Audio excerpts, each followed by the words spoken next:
সুপ্রিয় শিক্ষার্থীবৃন্দ, দ্বাদশ শ্রেণীর শিক্ষার্থীরা তোমাদের অনলাইন ক্লাসে আমন্ত্রণ জানাচ্ছি।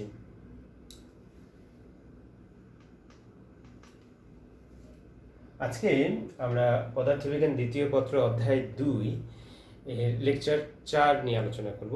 লেকচার 4-এ আমাদের আলোচ্য বিষয় থাকবে বিন্দু আধান এবং তড়িৎ ক্ষেত্র এবং তড়িৎ ক্ষেত্রের তীব্রতা।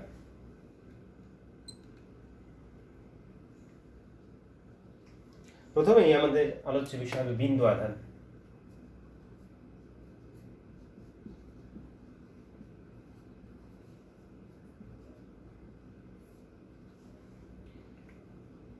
বিন্দু আধান বলতে আমরা সেই পরিমাণ আধানকেই বুঝি যা অতি নগণ্য বা অতি ক্ষুদ্র বিন্দুর মতো। বিন্দু বিষয়টা আসলে আপেক্ষিক। আমরা জানি যে আকাশের তারাটাও আমাদের কাছে বিন্দু বলে মনে হয়, কিন্তু আদতে সেই তারাটা বিন্দু নাও হতে পারে। অর্থাৎ এখানে বিন্দুর ধারণাটা একটি আপেক্ষিক ধারণা। বিশাল পরিমাণ আধানের সাপেক্ষে একটি ক্ষুদ্র মার্বেলের মতো বল এর আধানও বিন্দু আধান বলে বিবেচিত হতে পারে। আর আমরা যদি ক্ষুদ্র একটা বস্তুতেই আধান বিন্দু আধানের বিবেচনা করি, তাহলে সেখানে হয়তো একটা ছোট সরিষার দানার মতো বিন্দু চার্জ আমাদের বিন্দু কণা হিসেবে বা বিন্দু চার্জ বলে বিবেচিত হবে। কাজেই বিন্দু চার্জ বলতে সহজ কথায় আমরা বুঝে নিব যে ক্ষুদ্র বিন্দুর ন্যায় যদি কোনো আধান থাকে তাহলে সেটাকে আমরা বলবো বিন্দু আধান। এবং বিন্দু আধান মাত্রই তার তড়িৎ ক্ষেত্র থাকবে, আধান মাত্রই তড়িৎ ক্ষেত্র থাকবে, সেটি হতে পারে ধনাত্মক বা ঋণাত্মক। পার্শ্ববর্তী অন্যান্য আধানের তুলনায় এই আধানটা হবে নগণ্য। এখন আসা যাক তড়িৎ ক্ষেত্র কি।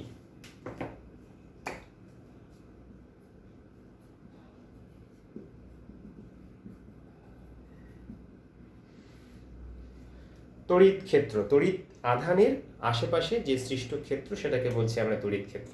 ধরে নিই এখানে আমাদের একটি বিন্দু আধান রয়েছে, এবং বলে রাখি যে এই চ্যাপ্টারের যে বাদবাকি যে পরবর্তী যে আলোচনাগুলো হবে সেখানে যখনই আমরা কোনো বস্তুর আধান নিয়ে কথা বলবো, যে এটি একটি বস্তু আধান বা একটি গোলাকার বস্তু আধান বা ছোট বস্তু, সেখানে অ্যাকচুয়ালি সেটাকে বিন্দু আধান বলেই আমরা বিবেচনা করব, যদি না আলাদাভাবে উল্লেখ করা হয় যে সেটি বিস্তৃত বস্তু বা বৃহৎ আকারের বস্তু চার্জিত অবস্থায় আছে।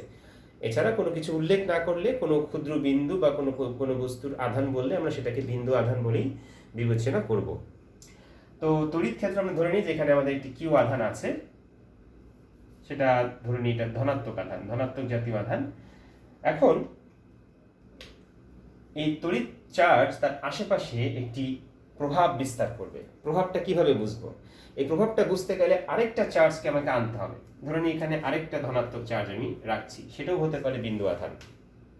এখন এই আধানটা যদি আমরা এই আধানের কাছাকাছি, সাপোজ আমি হাত দিয়ে ধরে তাকে যদি আধানের এই কাছাকাছি নিতে থাকি, তাহলে যত ক্লোজ করব আমি এর একটি বিকর্ষণ বল অনুভব করব, এবং বিকর্ষণ বলটা দূরত্ব কমার সাথে সাথে এটা বাড়বে। বর্গের ব্যস্তানুপাতে এটি বাড়বে অথবা কমবে। দূরত্ব যদি বাড়াই তাহলে কমবে, দূরত্ব কমালে এটা বাড়বে।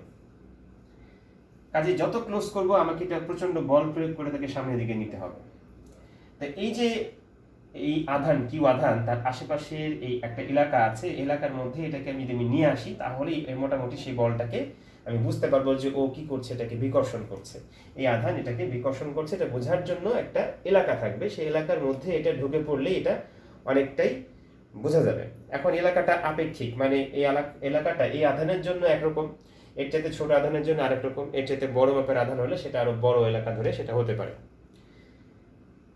তো মোটামুটি একটি আধানের উপরে আরেকটি আধান যখন থেকে প্রভাব বিস্তার করে, সেটা যখন অনুভব করা যায় বা সেই আধানটা যখন সেটা এক্সপেরিয়েন্স করে তার বলটাকে, সেই এলাকাটা নিয়ে যে ক্ষেত্র আমরা বিবেচনা করতে পারি সেটাকে বলছি আমরা তড়িৎ ক্ষেত্র। ধরে নিই এর মধ্যে এটা প্রবেশ করলেই সেটা বিকর্ষণ বল অনুভব করে, তাহলে এই এলাকাটাই তার জন্য তড়িৎ ক্ষেত্র বলে বিবেচিত হবে। এটা প্র্যাকটিক্যাল সেন্স থেকে বললাম, কিন্তু থিওরিটিক্যালি এই চার্জটা বা অন্য যে কোনো চার্জের তড়িৎ ক্ষেত্র অসীম পর্যন্ত বিস্তৃত। অসীম পর্যন্ত কেন অসীম পর্যন্ত? কেননা এদের মধ্যবর্তী আকর্ষণ বা বিকর্ষণ বল এটি অ্যাকচুয়ালি কুলম্বের সূত্র অনুসারে কাজ করে। আর কুলম্বের সূত্র থেকে আমরা জানি যে এই আধানের মধ্যবর্তী আকর্ষণ বা বিকর্ষণ বলের মান চার্জ দ্বয়ের মধ্যবর্তী দূরত্বের বর্গের ব্যস্তানুপাতিক। মধ্যবর্তী দূরত্বের বর্গের ব্যস্তানুপাতিক। কাজে দূরত্ব যতই বাড়বে চার্জ দ্বয়ের মধ্যবর্তী আকর্ষণ বা বিকর্ষণ বলের মান ততই কমতে থাকবে। কিন্তু কমতে কমতে সেটা হয়তো শূন্যের কাছাকাছি যাবে, কিন্তু পুরোপুরি শূন্য কখনোই হবে না। এই জন্যই বলা হচ্ছে যে থিওরিটিক্যালি কোনো একটি চার্জের তড়িৎ ক্ষেত্র অসীম পর্যন্ত বিস্তৃত হয়। যাই হোক, আমরা অসীম পর্যন্ত বিস্তৃত হলেও আমরা প্র্যাকটিক্যালি তার একটা এলাকা বিবেচনা করি, যেমনটা ঠিক আমরা চুম্বকের ক্ষেত্রে করতে পারি। তো একটা চুম্বক রাখলাম এবং তার আশেপাশে আরেকটি নর্থ পোল বা সাউথ পোল কাছাকাছি আনছি, তখন একটা নির্দিষ্ট দূরত্বে আনার পরে কি হয়, সেটি ফিল করতে পারে সেই বলটাকে। অনেক দূরে থাকলে সেটাকে ফিল করতে পারে না। তো যেখান থেকে সেটা এক্সপেরিয়েন্স করবে একটা ফোর্স যে তার উপরে কাজ করছে, সেই এলাকাটাকে আমরা যেরকম চৌম্বক ক্ষেত্র বলি, এটার ক্ষেত্রেও তড়িৎ আধানের ক্ষেত্রেও যে এলাকার মধ্যে অন্য কোনো চার্জ প্রবেশ করলে সে একটি বল অনুভব করতে পারে, অর্থাৎ তার জড়তাকে পরিবর্তন ঘটাতে চায়, সেরকম এলাকাটাকে আমরা তখন তড়িৎ ক্ষেত্র বলতে পারবো। আচ্ছা, এই তড়িৎ ক্ষেত্র বোঝাই যাচ্ছে যত কাছাকাছি যাব তত তীব্রভাবে এই চার্জটা তার উপরে বিকর্ষণ বল প্রয়োগ করবে।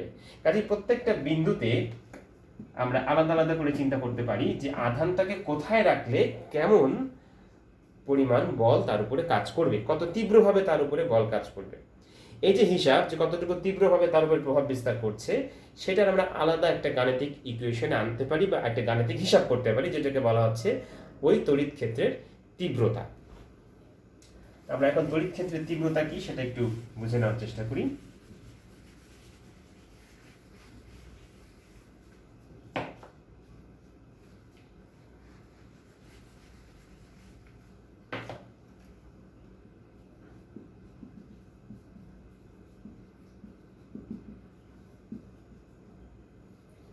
তড়িৎ ক্ষেত্রের তীব্রতাকে কখনো কখনো তড়িৎ ক্ষেত্র প্রাবল্যও বলা হয়, ইলেকট্রিক ফিল্ড ইন্টেন্সিটি বা তড়িৎ ক্ষেত্রের প্রাবল্য।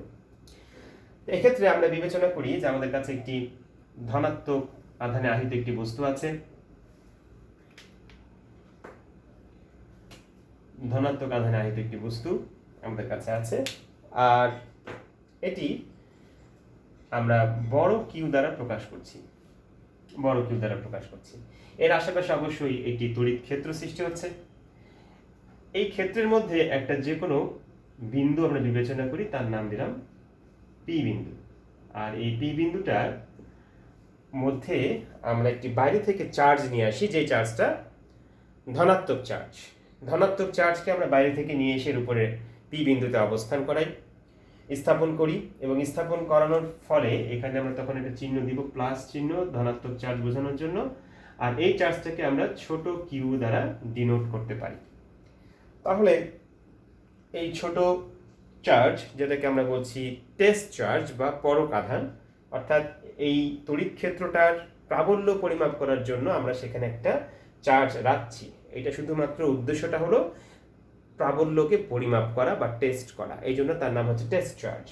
এই টেস্ট চার্জকে যখন আমরা তড়িৎ ক্ষেত্রের কোনো বিন্দুতে রাখা মাত্রই এই চার্জ তার উপরে এক ধরনের বল প্রয়োগ করবে, যে বলটা হবে আধান দ্বয়ের সংযোজক সরলরেখা বরাবর, এবং এটা অবশ্যই ধনাত্মক পরস্পরকে বিকর্ষণ করবে। এই বিকর্ষণ বলকে আমরা এইভাবে রিপ্রেজেন্ট করতে পারি, এই বল কাজ করছে তার উপরে। এখন এই আধানটাও কিন্তু এর উপরে কিছু পরিমাণ বিকর্ষণ বল লাভ করবে, এবং সেই বিকর্ষণ বলটা ওই বলেরই সমান হবে। দুটো চার্জই কুলম্বের সূত্র অনুসারে একই পরিমাণ বল অনুভব করবে। তা আমরা এখানে ধরে নিচ্ছি যে এই ছোট চার্জের উপরে ক্রিয়াশীল বিকর্ষণধর্মী বল হচ্ছে এফ। এদের মধ্যবর্তী দূরত্ব আমরা ধরে নিই স্মল আর, এবং আর এর দিক হচ্ছে অ্যাকচুয়ালি এই দিকটা পরবর্তীতে আমাদের লাগবে। তো এই আধানটাকে রাখার পরে ছোট কিউ আধানটাকে রাখার পরে, টেস্টকে রাখার পরে, যেহেতু তার উপরে এফ বল প্রয়োগ করছে, সুতরাং ওই এফ বল ওই বিন্দুটার জন্য সুনির্দিষ্ট মান থাকবে। আমি যদি এই বিন্দুটা পি বিন্দু না নিয়ে অন্য কোনো বিন্দুতে নেই, যদি সেটা কাছে হয় তাহলে আরো অধিক বলে বিকর্ষণ করবে, যদি সেটা দূরে হয় থেকে আরের চাইতে বেশি দূরে অবস্থান করে তাহলে আরো কম বলে বিকর্ষণ করবে।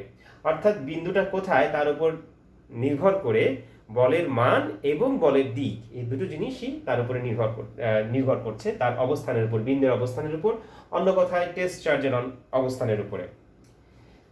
তাহলে তড়িৎ প্রাবল্যের সংজ্ঞা বা তড়িৎ তীব্রতার সংজ্ঞা এভাবে দেওয়া হচ্ছে যে কোনো একটি আধান তার আশেপাশে যে তড়িৎ ক্ষেত্র সৃষ্টি করে, সেই তড়িৎ ক্ষেত্রের মধ্যে একটি একক, ধনাত্মক, পরক আধান, তিনটা শব্দ এখানে গুরুত্বপূর্ণ। একক হতে হবে, এটা বাই ডেফিনেশন সংজ্ঞা দেওয়ার জন্য, প্র্যাকটিক্যালি একক নাও হতে পারে, কিন্তু সংজ্ঞা দেওয়ার জন্য একক আধান, একক অবশ্যই ধনাত্মক আধান, এবং সেটা উদ্দেশ্য হলো টেস্ট চার্জ, সেটাকে স্থায়ীভাবে সেখানে রাখার উদ্দেশ্য না, টেস্ট চার্জ। টেস্ট চার্জ মানে সেটা ক্ষুদ্র হতে হবে। কাজেই একক ধনাত্মক পরক আধান এখানে স্থাপন করলে সেই আধানটি যে পরিমাণ বল লাভ করে সেই বলের মানই হচ্ছে ওই বিন্দুর তড়িৎ তীব্রতা বা তড়িৎ প্রাবল্যের মান, এবং বলের দিক যেদিকে হবে তড়িৎ প্রাবল্যের দিকও সেই দিকে হবে। যেহেতু এটা বলের সাথে জড়িত, কাজে তড়িৎ প্রাবল্য বা তীব্রতা হচ্ছে একটি ভেক্টর রাশি। সুতরাং সংজ্ঞানুসারে আমরা বলতে পারি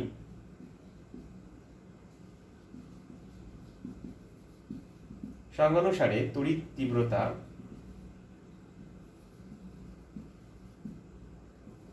বা প্রাবল্য এটাকে ই দ্বারা প্রকাশ করা হয়, ই সমান এফ বাই কিউ। তড়িৎ তীব্রতা ই সমান হচ্ছে F by q. F force divided by যে চার্জটাকে রাখা হচ্ছে সেটা টেস্ট চার্জ। এখন সংজ্ঞার সময় আমরা দেখেছিলাম যে এটার মান কত হতে হবে, একক হতে হবে, ধনাত্মক এবং পরক আধান। তো নিচেরটা যদি একক আধান হয়ে যায়, অর্থাৎ পরবর্তী লাইনে আমরা এখানে একটু আলাদাভাবে দেখাই, এফ বাই কিউ, যদি কিউটা কত হয় 1 কুলম, একক আধান মানে 1 কুলম যদি হয়, তাহলে ওই বিন্দুতে বলের মান যা হবে তাই হবে তড়িৎ তীব্রতার মান, এবং বলের দিক যেটা হবে সেই দিকই হবে তড়িৎ তীব্রতার দিক। সুতরাং ভেক্টর আকারে লিখলে আমরা এর উপরে ভেক্টর সাইন দিতে পারি। এটাই হলো আমাদের প্রথম সমীকরণ তড়িৎ তীব্রতা সম্পর্কিত। এরপরে আমরা এর একক নিয়ে একটু আলোচনা করতে পারি। তবে একক কথাটা বলার আগে আমরা একটু বলে নিই যে এইখানে যদি আমরা একক 1 কুলম আধান না রাখি তাহলে কি হবে। আমি তো 2 কুলম রাখতে পারি। ইনফ্যাক্ট 1 কুলম আধান আসলে বিশাল পরিমাণ আধান। এই 1 কুলম আধান একটা ইলেকট্রন বা 2টি ইলেকট্রন থেকে পাওয়া যাবে না। আমরা জানি যে একটা ইলেকট্রনের আধানের পরিমাণ হচ্ছে 1.6 × 10⁻⁻19 কুলম। অতি ক্ষুদ্র পরিমাণ, 1 কুলমের অনেক অনেক অনেক ছোট পরিমাণ আধান থাকে একটি ইলেকট্রনে। কাজে কতগুলো ইলেকট্রন নিলে 1 কুলম হয়, সেটা বিশাল পরিমাণ ইলেকট্রন, এবং সেই আধানটাকে তখন আমরা বিন্দু আধান বা টেস্ট চার্জ বলতে পারি না। তো টেস্ট চার্জ রাখতে হলে এখানে অ্যাকচুয়ালি 1 কুলম আমরা ডেফিনেশন দেওয়ার জন্য বলছি, গাণিতিক সংজ্ঞা দেওয়ার জন্য নিচেরটাকে একক করে দিচ্ছি। আর এখানে যেহেতু চার্জের একক কুলম এবং সেটা অনেক যথেষ্ট বড় একক, এই কারণে সংজ্ঞার জন্য ঠিক থাকলেও প্র্যাকটিক্যালি সেটা অ্যাকচুয়ালি পুরোপুরি অ্যাপ্রোপ্রিয়েট নয়। অ্যাকচুয়ালি সেখানে 1 কুলম আধান রাখাটাই ঠিক হবে না, তার থেকে আরও ক্ষুদ্র আধান রাখতে হবে।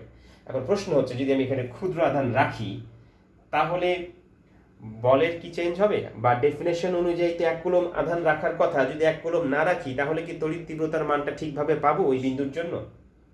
উত্তর হলো হ্যাঁ, পাবো। কেন পাবো?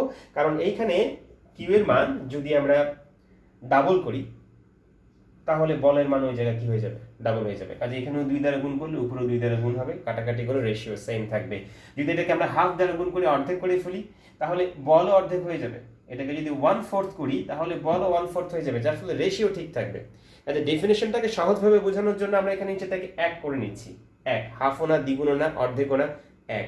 তাহলে এটা বলতে সুবিধা হয়, বোঝাতে সুবিধা হয়। কিন্তু ইন প্র্যাকটিক্যাল আমরা অ্যাকচুয়ালি এখানে যত ক্ষুদ্র আধান রাখবো ততই রেজাল্টটা ভালো পাবো। এখানে যে কিউ প্রাইম দিলাম, অর্থাৎ সেটা 1 কুলম নাও হতে পারে। যে কোনো মানের যদি প্রবলেম আমাদের এরকম আসে, যে উদ্দীপক হোক বা কোনো শর্ট কোশ্চেনে হোক, যদি আসে যে একটি চার্জ থেকে এতটুকু দূরে এই পরিমাণ আধান রাখা হলো, 0.25 কুলম রাখা হলো বা 0.1 কুলম আধান রাখা হলো, তাহলে সেই বিন্দুর তীব্রতা কত, সেখানে হয়তো বলের মানও দিয়ে দেওয়া আছে। তাহলে বলের মান যেটা দেওয়া আছে আধানের জন্য, সেই আধানের মান বলের মান বসিয়ে দিলেই আমরা তীব্রতার মান পেয়ে যাব। এখানে 1 কুলম যে হতে হবে এমনটা নয়। এটা ডেফিনেশনের জন্য আমাদের সাহায্য করে। এখন আসা যাক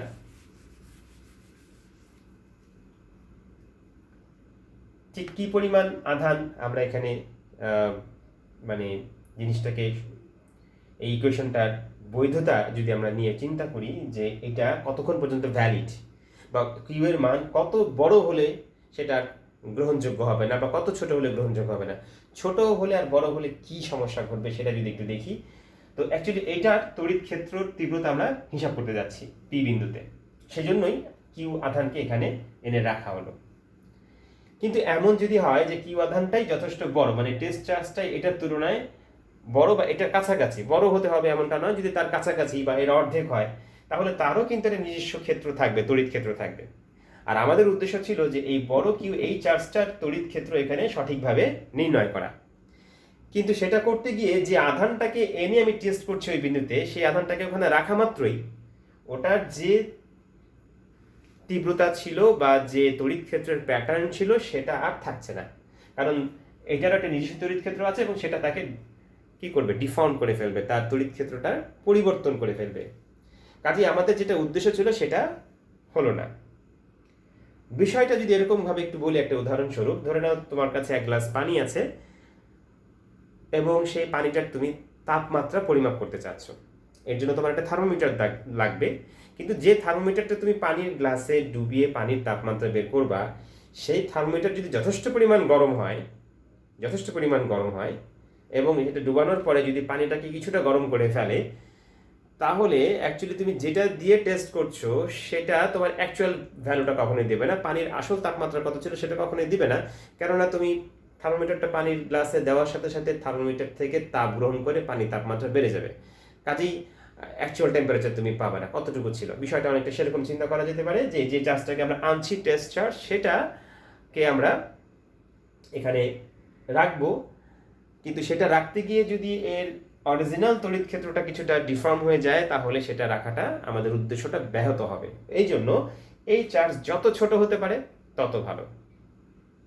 আদর্শভাবে বললে যদি সেটা একটা ইলেকট্রন হয়, কারণ ইলেকট্রনের সবচেয়ে ক্ষুদ্র পরিমাণ আধান থাকে, এটাতে ক্ষুদ্র পরিমাণ আধান রাখা যায় না, কাজে যদি এখানে একটি ক্ষুদ্র ইলেকট্রন আমরা যদি রাখতে পারি তাহলে সেটাই সবচেয়ে ভালো হয়। যদিও সেটা প্র্যাকটিক্যালি করাটা অনেক টাফ, একটা ইলেকট্রনকে আলাদা করে রাখা, সফিস্টিকেটেড সেরকম ল্যাবরেটরি সেট আপ থাকলে হয়তো বা সেটা করা যেতে পারে, কিন্তু সব ক্ষেত্রে সেটা অতটা সহজ হবে না। এই কারণে আমরা এখানে এই ডেফিনেশনে কিছু শর্ত জুড়ে যেতে পারি যে আসলে এটা কেমন হওয়া উচিত। সেখানে ক্যালকুলাসের ধারণাটা আমরা নিয়ে আসতে পারি, যেহেতু উচ্চ মাধ্যমিকে আমরা ক্যালকুলাস নিয়ে আলোচনা করছি, কাজেই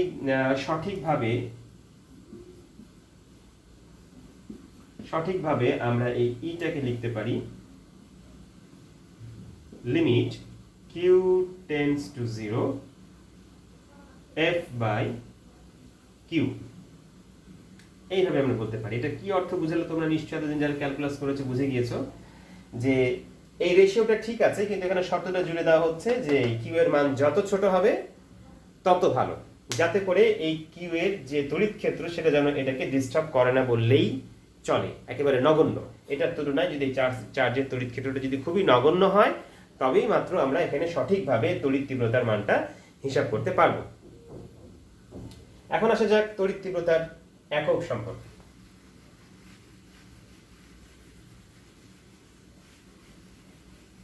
এই লেকচারের শুরুতেই আমরা একটি ভিডিও ক্লিপস এর অংশ দেখছিলাম, ওটা নিয়ে কিছু বলিনি এতক্ষণ। ওটি হবে মূলত যেটা ভিডিওটা ছিল সেটা নিয়ে পরে আবার আমরা আসবো। ওটা ছিল মূলত একটি আধানকে কিভাবে ভাসিয়ে রাখা যায়, একটি বস্তু আধানযুক্ত বস্তুকে কিভাবে ভাসিয়ে রাখা যায় সেই বিষয়ে মূলত একটু আলোচনা আছে আমাদের। এটা এই আলোচনার পরবর্তীতে সেখানে আমরা আসবো। যাই হোক, এটার একক সম্পর্কে আমরা একটু বলি। একক হচ্ছে বলের একক ভাগ চার্জের একক। বলের একক হচ্ছে উপরে নিউটন, নিচে চার্জের একক কুলম, তাহলে যেটা দাঁড়াবে সেটা হচ্ছে নিউটন পার কুলম। এটা হচ্ছে তড়িৎ তীব্রতা বা তড়িৎ প্রাবল্যের একক। এখন একক শেখা মাত্রই আমাদের পরবর্তী যেটা কাজ হয়ে যায় সেটা হচ্ছে যে এককের তাৎপর্যটা বুঝে নেওয়া, দ্য সিগনিফিকেন্স অফ ইউনিট। তাৎপর্য বুঝতে হলে আমরা একটা উদাহরণ ভেবে নিতে পারি যে কোনো একটা বিন্দুর, যেরকম এই বিন্দুটা যদি ধরি, এই পি বিন্দুর তড়িৎ তীব্রতা 50 নিউটন পার কুলম বলতে কি বোঝায়।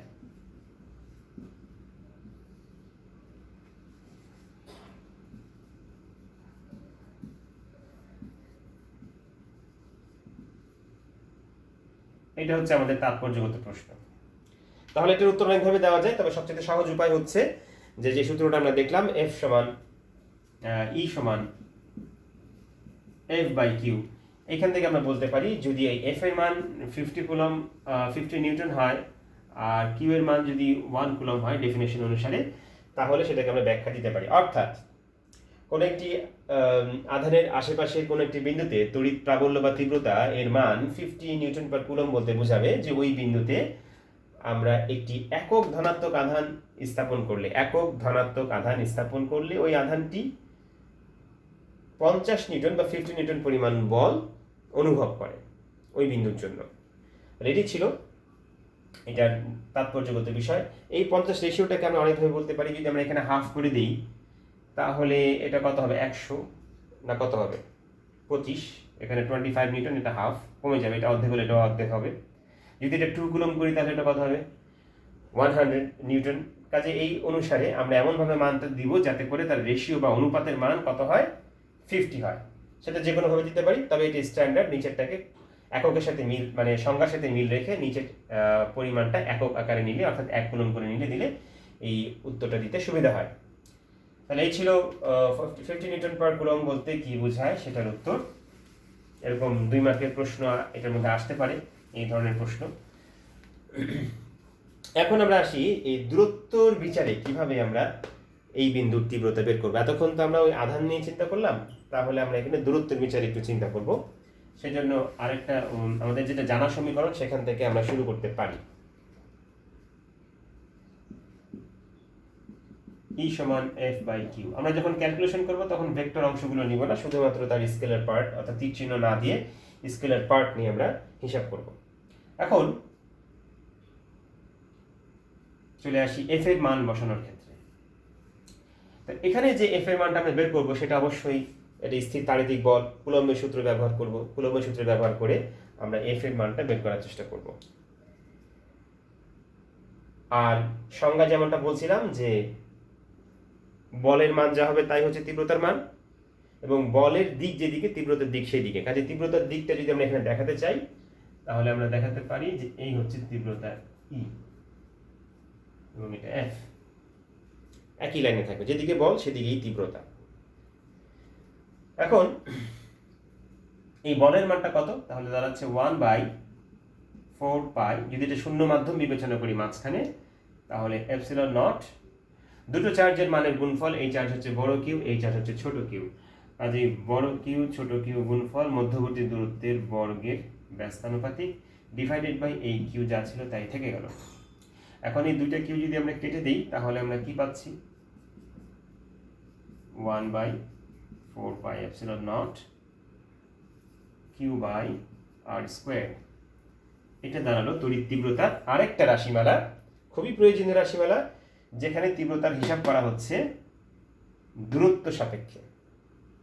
দূরত্ব, তাহলে আমরা দুটো ইকুয়েশন পেলাম, একটা হচ্ছে ই সমান এফ বাই কিউ, আর একটা হলো ই সমান 1/4 pi epsilon naught q by r square.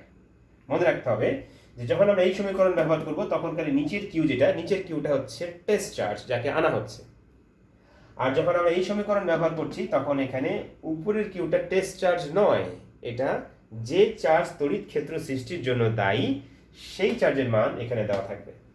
অর্থাৎ উদ্দীপক থেকে আমাদেরকে বুঝে নিতে হবে যে উদ্দীপকে কোন চার্জের কথা বলছে, উদ্দীপকে কোন চার্জের মান দেওয়া আছে, ওই চার্জের মান দেওয়া আছে যেটা তড়িৎ ক্ষেত্র সৃষ্টি করছে। যদি এমনটা হয় তাহলে এই সমীকরণ লাগবে, নাকি ওই চার্জের কথা বলা হচ্ছে যাকে তড়িৎ ক্ষেত্রের মধ্যে স্থাপন করা হচ্ছে। যদি এরকম হয়, এই চার্জের কথা বলা হয়, তাহলে আমাদের এই উপরের সমীকরণ লাগবে। তাহলে এই দুটো সমীকরণ আমাদের লাগতে পারে, এবং এখানে আর এর দিক হচ্ছে যেদিকে বলের দিক সেই দিকে, এবং যে চার্জ থেকে আমরা তড়িৎ তীব্রতা বের করব, অর্থাৎ যে চার্জ সাপেক্ষে তড়িৎ তীব্রতা বের করব সেই চার্জ থেকে ওই বিন্দুর দিকেই হবে যেখানে তীরচিহ্নে দেখাচ্ছি, সেটা হচ্ছে আর এর দিক। এখন এটার ভেক্টর ফর্মে কি লেখা যায়, ভেক্টর ফর্মে আমরা যদি লিখি তাহলে 1/4 pi epsilon naught q by r square into r hat. এখানে ইউনিট ভেক্টর দেওয়া হচ্ছে, ইউনিট ভেক্টরটা কার দিকে হবে, ইউনিট ভেক্টরটা হবে এই দিকে, আর অর্থাৎ আর এর দিকে, আর এর দিকে হবে ইউনিট ভেক্টরের দিক। এখন আমরা তীব্রতার মান সম্পর্কে জানলাম। এখন যেটা দেখব সেটি হচ্ছে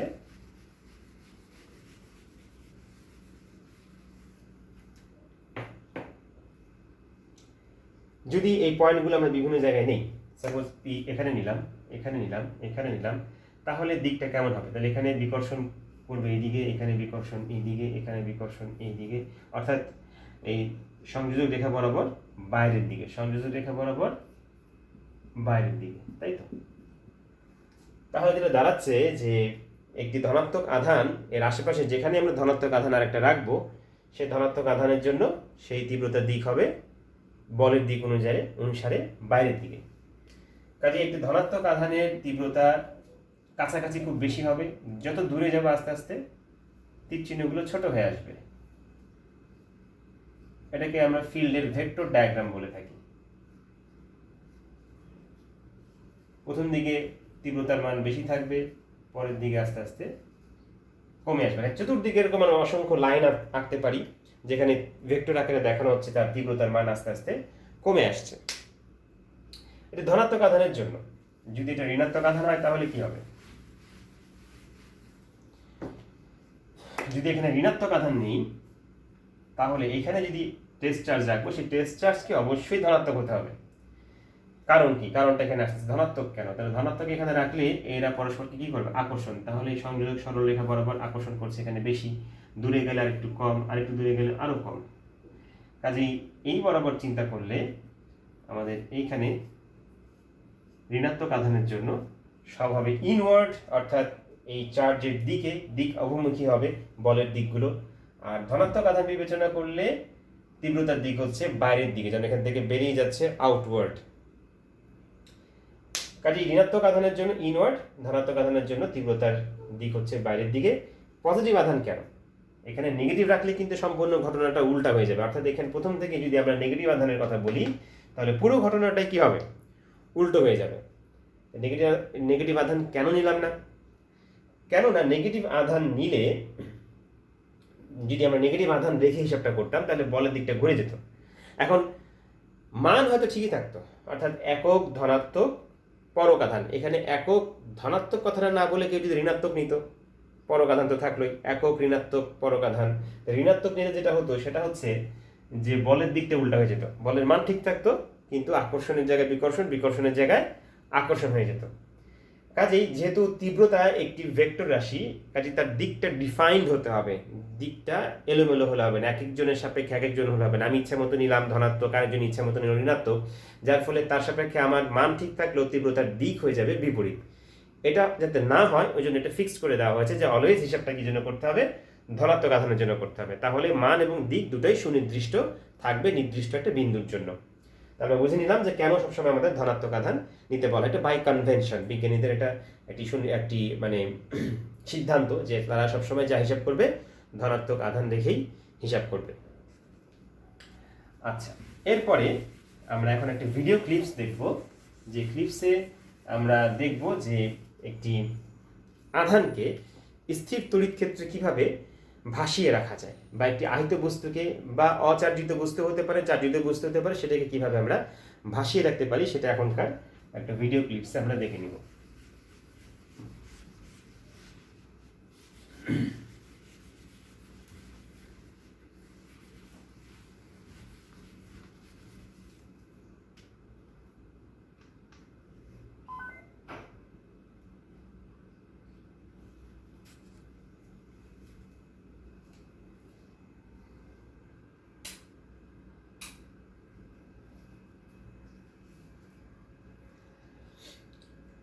স্ক্রিনে আমরা দেখতে পাচ্ছি যে উপরে একটি পাত্রের মতো আছে আর নিচে একটি কাঠের একটা স্ট্যান্ড, কাঠের একটি পাটাতন, ওখানে কিছু ইলেকট্রিক সেটআপ আছে এবং এখানে এটাকে চার্জিত করার একটা ব্যবস্থা করা হয়েছে। এইখানে একটি ভাসমান বস্তুকে দেখতে পাচ্ছি, এটা অ্যাকচুয়ালি একটি অ্যালুমিনিয়াম ফয়েল। এই অ্যালুমিনিয়াম ফয়েল সম্পূর্ণ ভাসমান অবস্থায় আছে। হতে পারে এটা আচ্ছা আমরা দেখে নিই, তারপর একটু ব্যাখ্যায় যাই।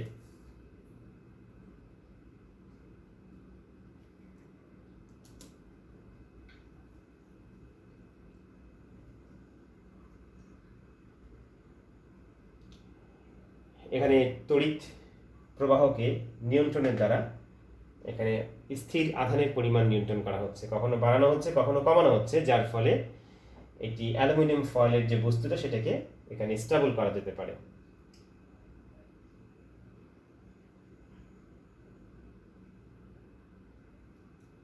অ্যাকচুয়ালি উপরের আধান যেখানে করা হচ্ছে সেখানে এটাকে যদি ধনাত্মক আধানে আহিত করা হয়, ধনাত্মক চার্জে চালিত করা হয়, এবং যদি এখানে ঋণাত্মক আধান থেকে থাকে তাহলে তারা কি করবে, পরস্পরকে আকর্ষণ করবে।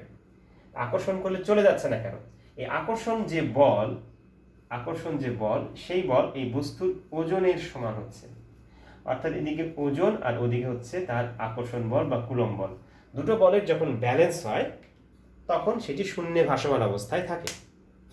এটি সেরকম একটি এক্সপেরিমেন্ট যেখানে দেখানো হচ্ছে যে এই অ্যালুমিনিয়াম ফয়েলটা সম্পূর্ণ ফ্লোটিং অবস্থায় আছে, ভাসমান অবস্থায় আছে, কারণ তার ওজন এবং বল পরস্পরের বিপরীতমুখী এবং একে অপরকে নাকচ করে দেয়।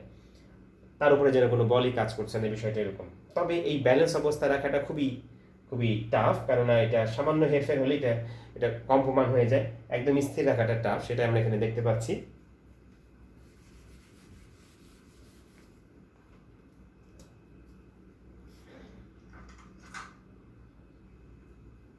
এখন মোটামুটি এটা স্টেবল পজিশনে আছে, তারপরে এটা মুভ করছে, সামান্য একটু মুভ করছে,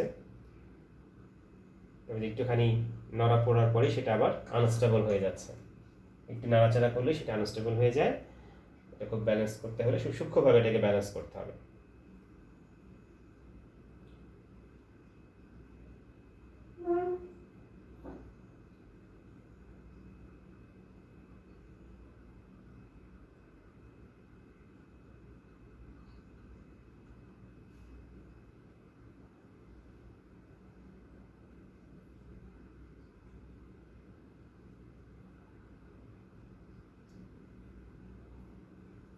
আচ্ছা, এরপরে আমরা যদি আরেকটা ছোট ক্লিপস দেখি।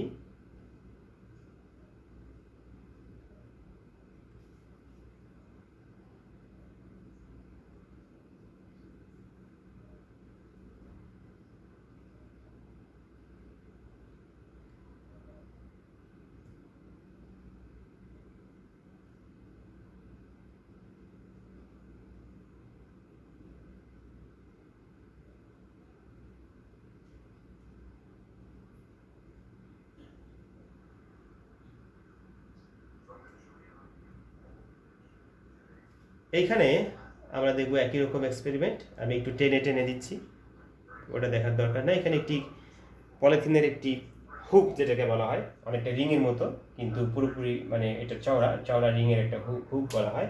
সেই হুকটাকে কিভাবে তড়িৎ ক্ষেত্রের মধ্যে ভাসমান রাখা যায় সেটা এখানে এক্সপেরিমেন্টের মূল বিষয়।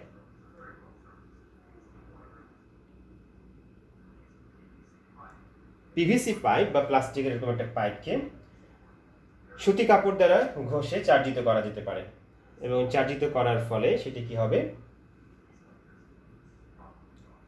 সেটি অন্য কোনো বস্তুর উপরে তড়িৎ আবেশ প্রক্রিয়া বজায় রাখতে পারে, তড়িৎ আবেশের দ্বারা তার উপর প্রভাব বিস্তার করতে পারে।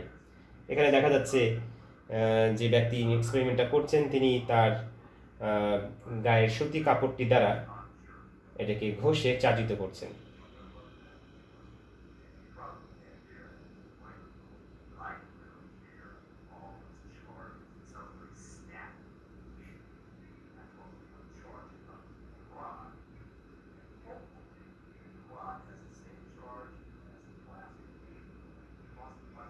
প্লাস্টিক ব্যাগ থেকে কেটে নেওয়া একটি লুপ, এবং তার উপরে এই চার্জ।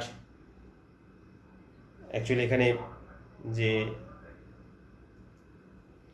ধনাত্মক প্লাস্টিকের পাইপ যেটা, সেটা ধনাত্মক চার্জে চার্জিত, এবং এটি পড়ছে না কারণ এটিকে উপর দিকে সেটা অ্যাকচুয়ালি বিকর্ষণ করছে। যদি এটা নেগেটিভ চার্জে চার্জিত হয় তাহলে অ্যাকচুয়ালি বিকর্ষণ করছে। বিকর্ষণ বলের মান আর নিচের দিকে তার উপরের ওজন দুটো সমান এবং পরস্পরের বিপরীত যখন থাকছে ততক্ষণ পর্যন্ত এটা স্টেবল থাকছে, ভেসে থাকছে। তবে এটা মুভ করলে তার ব্যালেন্সটাকে বজায় রাখার জন্য তাকেও নিচের পাইপটাকে ব্যালেন্সটা বজায় রাখার জন্য সেই অনুপাতে নাড়াতে হচ্ছে।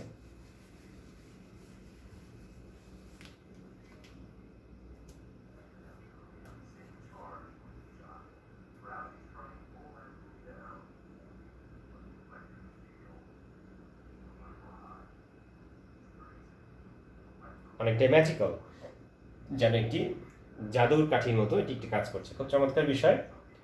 পদার্থবিজ্ঞান খুব ইন্টারেস্টিং। তোমরা যদি মনোযোগ সহকারে সেটাকে বুঝো এবং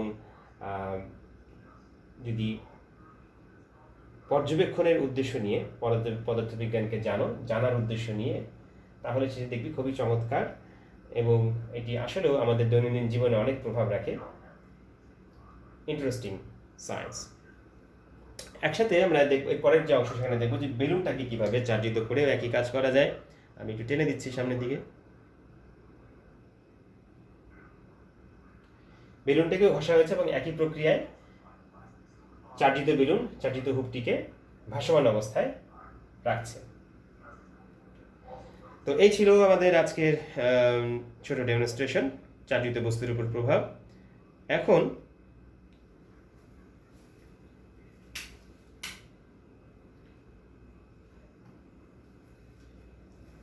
আমি ছোট্ট একটি ম্যাথ তোমাদের করে দিই, যেখানে আমরা দেখব যে কিভাবে এইরকম একটি ম্যাথ করা যায়। প্রবলেম, এই প্রবলেমে এটি সাধারণত আপনাদের বইয়ের অনুশীলনী থেকে নেওয়া একটি প্রবলেম। সেখানে বলা হচ্ছে যে একটি সোলার বল বা পিথ বলকে কি করা হচ্ছে, সোলার বল বা পিথ বলকে নিচে রেখে দেওয়া হচ্ছে এবং তার উপরে যদি কোনো চার্জিত প্লেট রাখা হয় তাহলে এটাকে ভাসমান অবস্থায় রাখা যাবে, অর্থাৎ নিচে এটা পড়ে যাবে না, এটা যেন সে জায়গায় ঝুলে থাকবে। যেমনটা আমরা একটু আগে ভিডিও ক্লিপসে দেখলাম, সেটা নিচে দিয়েও উপরে ভাসিয়ে রাখা যায় বা উপরের থেকে নিচেও ভাসিয়ে রাখা যেতে পারে এবং সেটাকে অবশ্যই নেগেটিভ চার্জে চার্জিত হতে হবে। তাহলে এ করবে আকর্ষণ আর তার ওজন কাজ করবে নিচের দিকে, আর এদিকে হবে তার ইলেকট্রোস্ট্যাটিক ফোর্স বা কুলম্ব বল। এটাকে আমরা ইলেকট্রোস্ট্যাটিক ফোর্সও বলতে পারি। প্রশ্নে দেওয়া আছে যে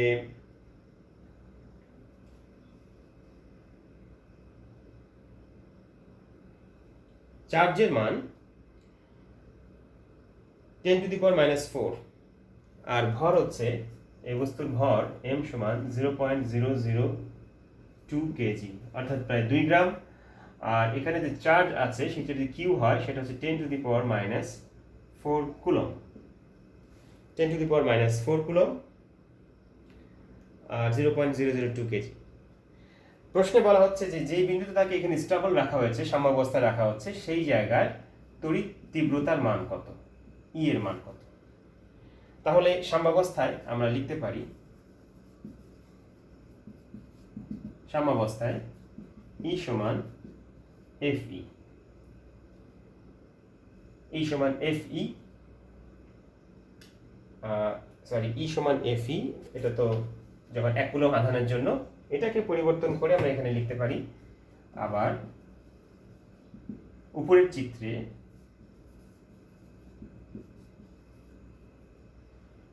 চিত্রের জন্য আমরা যেটা লিখতে পারি সেটা হচ্ছে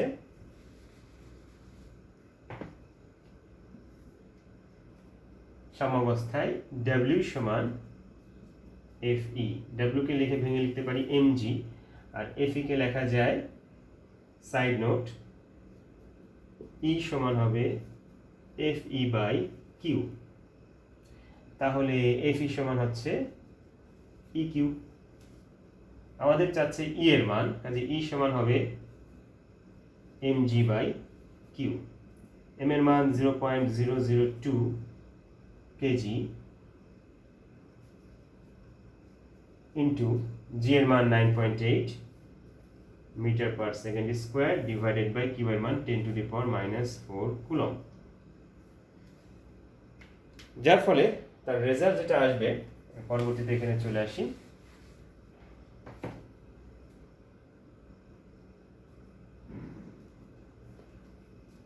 রেজাল্ট বের করে দেখা গেছে মান আসে 196 নিউটন পার কুলম। তো এই ছিল আমাদের ছোট একটি প্রবলেম সলভ, যেটা আমরা এই একটি পিথ বলকে ভাসমান রাখার জন্য যে পরিমাণ এখানে তড়িৎ তীব্রতার প্রয়োজন বা তড়িৎ ক্ষেত্রের মান সেটা আমরা এখান থেকে দেখাতে পারলাম। তো এই ছিল আজকের ক্লাস। তোমরা ভালো থাকো, নিরাপদে থাকো, বাসায় থাকো। আগামী ক্লাসে আবারও দেখা হবে ইনশাল্লাহ। সবাইকে ধন্যবাদ।